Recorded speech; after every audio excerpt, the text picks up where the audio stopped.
Graduates కాన్స్టిట్యున్సీలో ఎమ్మెల్సీగా నిలబడితే గెలవరు. ఆయన శాసనసభ్యునిగా ఇక్కడ ఓటమి చెందినా ఇమ్మీడియట్గా మళ్ళీ ఎమ్మెల్సీగా పోటీ చేస్తే ఇక్కడ ఉండబడే విజ్ఞులందరూ కూడా బ్రహ్మాండంగా గెలిపించారు. ఎందుకు ఆ లొల్లి ఎందుకు అంటున్నా? అట్లా కాదు కదా, ఇక్కడ నేను మొత్తుకుంటున్నా అక్కడ నువ్వు మొత్తుకుంటున్నావు, అర్థమవుతుందా?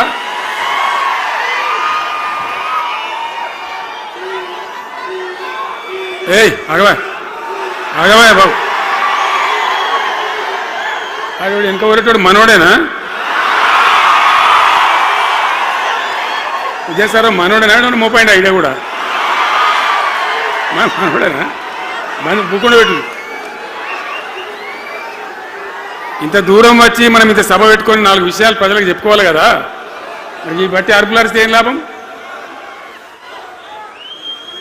సో అట్లా జీవన్ రెడ్డి గారు తన రాజకీయ ప్రస్థానాన్ని ఒక సమితి ప్రెసిడెంట్గా ప్రారంభించి ప్రజా సమస్యల మీద పోరాటం చేసి సివిల్ లిబర్టీస్లో కూడా అడ్వకేట్గా ఆనాడు ఎంతోమందికి పౌర హక్కుల సంఘానికి కూడా మద్దతు ఇచ్చి అచ్చమైన నికార్సైనటువంటి ప్రజా కార్యకర్త నిరూపించుకొని అంచెలంచెలుగా ఎదిగి ఇంతకుముందే ఆయన చెప్పినట్టుగా అనేకమైనటువంటి పదవులు ఆయన చూసినాడు. పదవులైన కొత్త కాదు, బ్రహ్మాండంగా శాసనసభ్యుని గెలవడం, మంత్రి పదవులు అలంకరించడం, అనేక రంగాలలో అనేక రకాలుగా పనిచేయడం అంతా కూడా మీకు తెలుసు. నేను కొత్తగా చెప్పే అవసరం లేదు.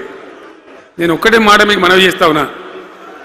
జీవన్ రెడ్డి గారు నేను మొన్న కలిసినప్పుడు ఒక మాట అనుకున్నాం. మేము ఎట్లా ముందుకు పనిచేద్దాం ఏంది, మేము ఇద్దరు మూలకోలం అనుకొని ఒక కుటుంబంలో అన్నదమ్ములాగా పనిచేద్దామని చెప్పిన నేను. ఇంత ప్రేమగా అంటే మనం కుటుంబంలాగా ఈ పార్టీకి బ్రహ్మాండమైన ఒక పిల్లర్స్ లాగా పనిచేసి ముందుకు తీసుకొని పోదామని చెప్పి నేను చెప్పడం జరిగింది.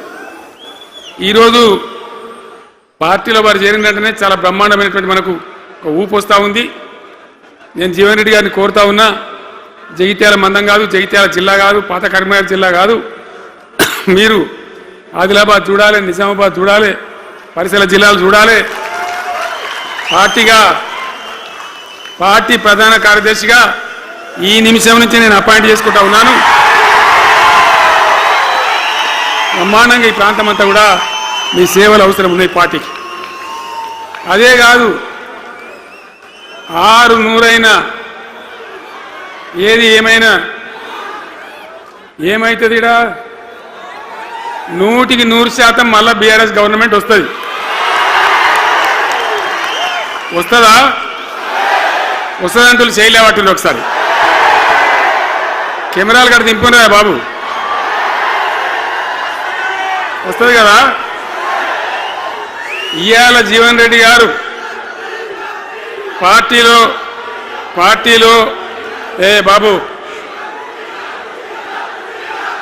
కౌశిక్ రెడ్డి రాగబట్టు వాళ్ళు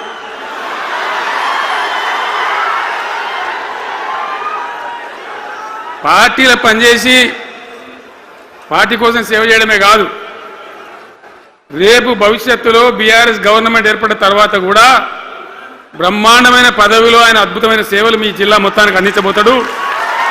తెలంగాణ రాష్ట్రానికే ఆయన సేవలు అందించబోతాడు. ఇది నా మాట, కేసీఆర్ మాట అని నేను జగిత్యాల గడ్డ మీద చెప్తా ఉన్నా. నేను ఎక్కడన్నా మాట ఇచ్చినంటే తప్పలే. కాబట్టి జీవన్ రెడ్డి గారిని మీరు జగిత్యాల మందం మీరు యుద్ధం చేయాలి. యుద్ధం చేసేదానికి ఆయన ముఖాబిలా మనిషే లేడీడా, మీరు సరిపోతారు. ఆయన నాకు అప్పచెప్పాల బయట పనిచేయడానికి. కరెక్టే కదా? అట్లే చేద్దామా? అట్లే ముందుకోదామా? జగిత్యాల యుద్ధం మీ వంతు, తెలంగాణ యుద్ధం మా వంతు. ఓకే కదా?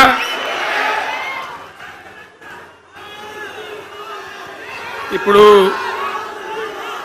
ఏమైతుంది? ఏం కావాలి?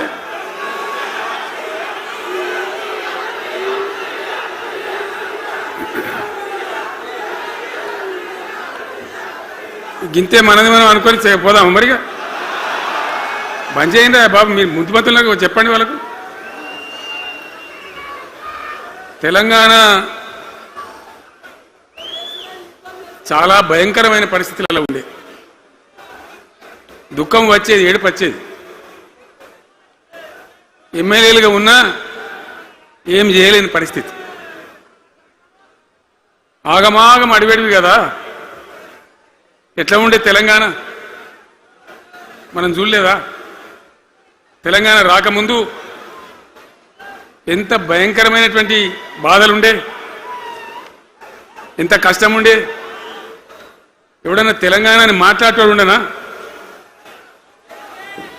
అసెంబ్లీలో అక్కడిక్కడ కాదు, అసెంబ్లీలో కూడా ఒక ఆయన పాపం ప్రణయ్ భాస్కర్ అని వరంగల్ ఎమ్మెల్యే ఉండే, ఏదో విషయంలో ఆయన మాట్లాడబోతే, తెలంగాణని మాట్లాడబోతే తెలంగాణ గిలంగాణ జాంతానే మాట్లాడదా, ఏది అసెంబ్లీలో తెలంగాణ అనద్దు అని నిషేధం. అంత భయంకరమైన వివక్ష, అంత భయంకరమైన దాడి, మన భాష మీద దాడి, మన బతుకు మీద దాడి, మన నీళ్ళ మీద దాడి, మన ఉద్యోగాల మీద, మన వనరుల మీద, మన ఆస్తుల మీద మొత్తం దోపిడీ చేయడం తప్ప ఇక్కడి ప్రజలను బికారీలాగా వదిలిపెట్టినారు. రైతాంగం ఆగమాగం అయిపోయి చెట్టుకోలు గుట్టకోలు అయిపోయింది. ఇంత ఎస్ఆర్ఎస్పి కాలువ ఉన్నటువంటి మెట్టిపల్లి, జగిత్యాల, సొప్పదండి ఇట్లాంటి ప్రాంతాల నుంచి కూడా దుబాయ్కి, బొంబాయికి వలసలు. పాలమూరు జిల్లా అయితే భయంకరమైన వలసలు. ఎంతకు పోయింది తెలంగాణ అంటే, కొన్ని పార్టీలు సరే వాళ్ళు చేసింది మంచిదా చెడ్డదా పక్కకు పెడితే దుఃఖం వచ్చేది, బాధ కలిగేది, ఆవేశం రగిలేది. మహబూబ్ నగర్ జిల్లాలో 100కి 90 మంది యువకులు వలస.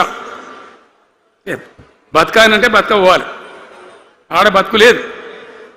ఉన్న ముసలోళ్ళకు ముడిగోళ్ళకి ఇంత డబ్బులు వాళ్ళు పంపిస్తే కంట్రోల్ బియ్యం కొనుక్కొని తిని బతకాలి. అందులో కొంతమందికి అందకపోతే కొన్ని పార్టీల వాళ్ళు మేమేదో గొప్పతనం చేసామన్నట్టు గంజి కేంద్రాలు పెట్టేది. గంజి కేంద్రాలు గుండెలు రగిలి, నా తెలంగాణ గంజి కేంద్రాలు అంటే ఎవడో గంజి పోతే బతకాలన్నట్టు అంత అధ్వాన స్థితికి తెలంగాణ దిగజార్చిండ్రు. అది కాంగ్రెస్ ప్రభుత్వం కావచ్చు, టీడీపీ ప్రభుత్వం కావచ్చు. తీయటి పుల్లటి మాటలు చెప్పుడు తప్ప కష్ట నీళ్ళు తెచ్చియలే, మంచినీళ్ళు ఇయ్యలే, కడుపు నిండా కరెంట్ ఇయ్యలే, ఏది లేదు. అంత వాటిదే గ్యాస్. మాట్లాడు, చెప్పుడు, మోసం చేసి పోవుడు. మనం గొర్రెల్లాగా మన దగ్గర అడిగే నాయకులు లేడు, నిలదీసేవాళ్ళు లేడు, అందరు కట్టుబానిసలు అయిపోయారు.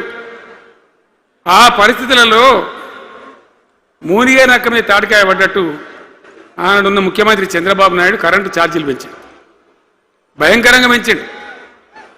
తెల్లారి నేను ఒక ఉత్తరం రాసిన, నీ కరెంటు ఛార్జీల పెంపుదల వాపసు తీసుకో, లేకపోతే ఈ సమైక్య రాష్ట్రంలో మాకు న్యాయం జరగదని నేను ఉద్యమానికి పోవాల్సి వస్తుంది, తెలంగాణ కోసం కొట్లాడాల్సి వస్తుందని చెప్పి రాష్ట్రం.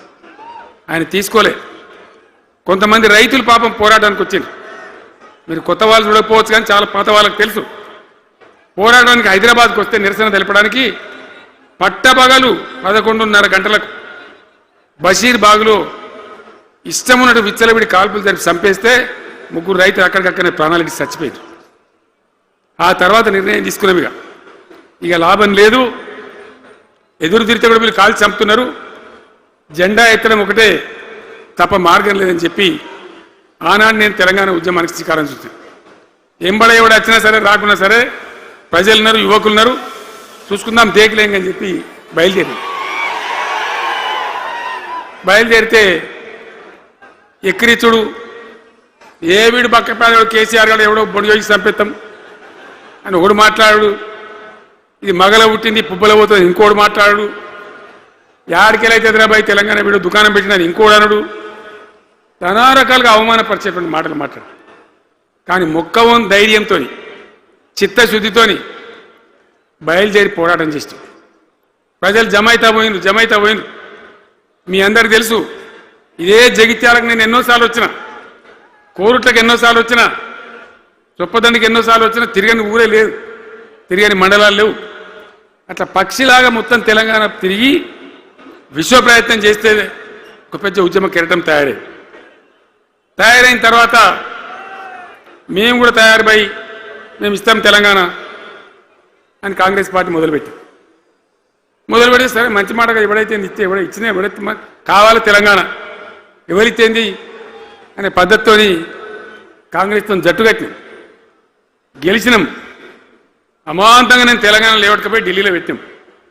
రాష్ట్రపతి ప్రసంగంలో వచ్చింది, కామన్ మినిమం ప్రోగ్రాంలో వచ్చింది, ఒక దశకు వచ్చింది.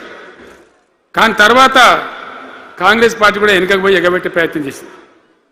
అప్పుడు రోసియా అని ఒక ఆయన ముఖ్యమంత్రి ఉండే. ఆ రోసియా 14F అని ఒకటి తీసుకొని వచ్చాడు. హైదరాబాద్ సిటీ